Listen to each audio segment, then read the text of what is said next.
Hey y'all, Crystal here. We are making the Matteo scarf. You'll need 502 yards of number 4 medium worsted weight yarn.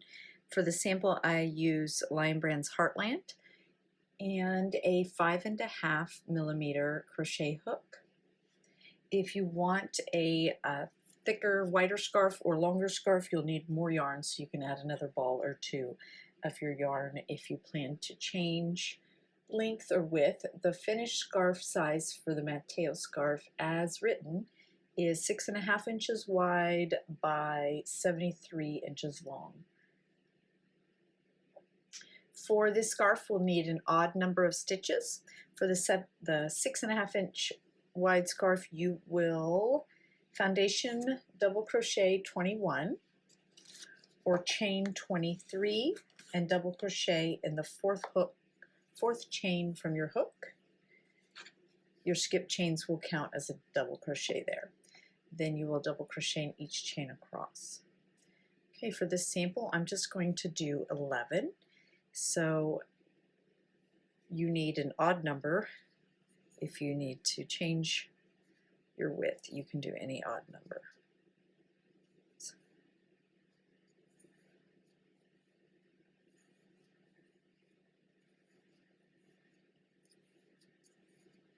Either 11.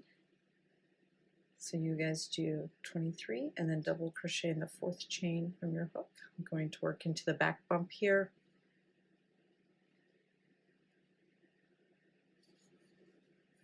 With a double crochet, which makes these first 3 chains there, the first double crochet. Grab a few stitch markers here. You don't need them per se, but they are helpful if you get confused about which stitch towards the end, especially with these post stitches that are in this scarf. So that marks my first stitch. That double crochet is my second stitch. Then I'll just continue to double crochet in each stitch across.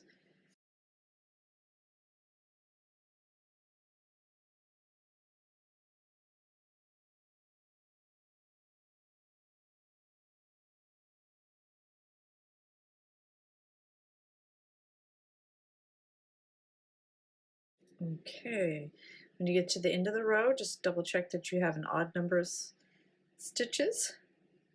I have 9 here. So I'm going to turn.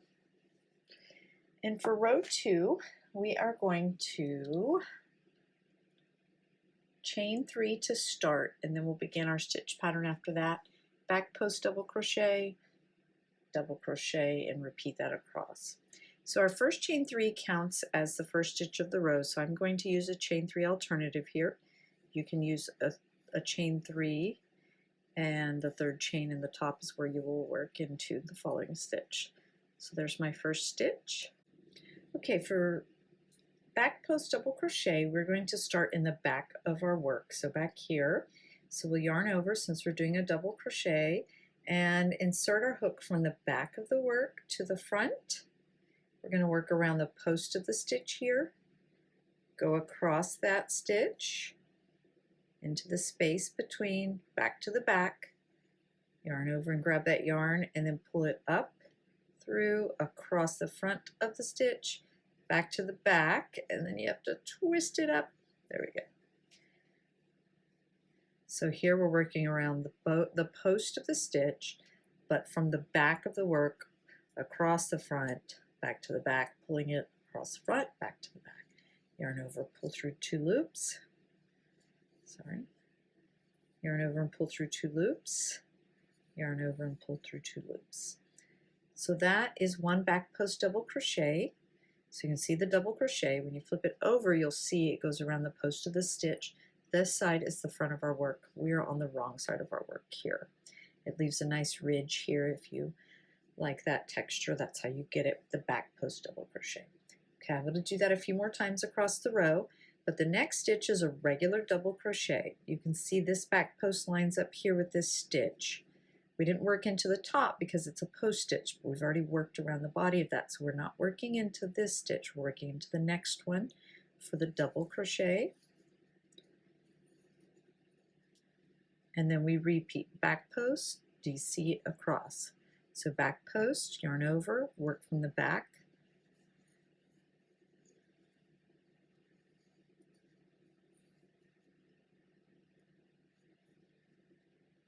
Then double crochet in the next. Now we're going to back post again in the next stitch. Flip it over here so you can see. There you go. Double crochet in the next. Okay, we have 2 stitches left here, our stitch and then our skip chains that count as our first stitch. So we are back post double crocheting in the last regular double crochet stitch, and then we are going to double crochet in the top of that chain, which counts as our first stitch of that row, and it's the last stitch we work into here. So we'll end with a double crochet. You can end with post stitches, but I generally avoid it since they make the edges a bit wonky. So starting with our chain 3 or double crochet alternative and ending with a double crochet makes our edges nice and straight. So this is our wrong side. We're going to turn over for row 3, and you can see how nice our post stitches pop out here. Okay, so for row 3, we start with the chain 3 or alternative. And for this row, we are going to start with a double crochet over the post stitches. So double crochet, and then we're going to front post double crochet in the second stitch, which is a regular double crochet.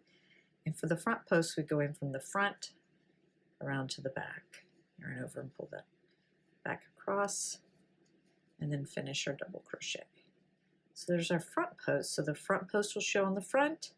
Since we did a back post here, it's showing on the right side of our work. Next stitch is a double crochet. We're doing our repeat across and then a front post into the around the regular double crochet, the next one. Regular DC into the top of this post stitch, and then front post stitch around the next.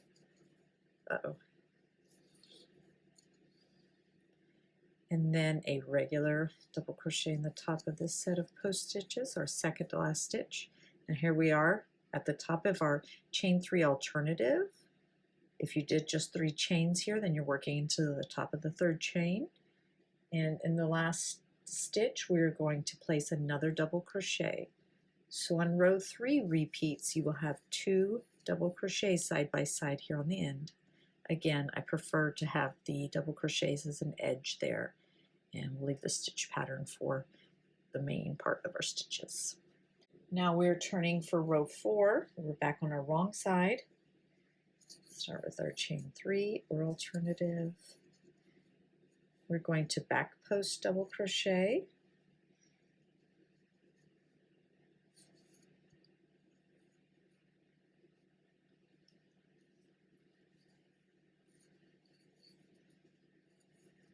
There we go. And then double crochet and repeat that across. Back post.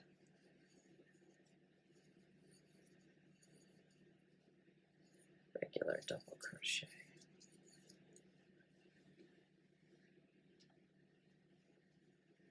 Back post. Regular double crochet. Back post, and then double crochet in the last, which again, top of the third chain if you use it, or we're working into our chain 3 alternative here. Turn back onto the right side of our work. Now we're just going to repeat rows 3 and 4 we just did there, row 3 and 4, until our scarf is as long as we need it. And that's it for the last row. Once your scarf is at least 60 inches, I think this one I did 73 inches long. You know, they can be anywhere from 60 to 81 inches. If you make it longer, remember you'll need more than the 500 yards of yarn that the 73 inch requires. Once you have your length, then you end after row 4 repeat, And on the right side, we're going to do a last row of just double crochets to finish off, kind of make it match our first row. So start with our chain 3 and then just double crochet in each stitch across.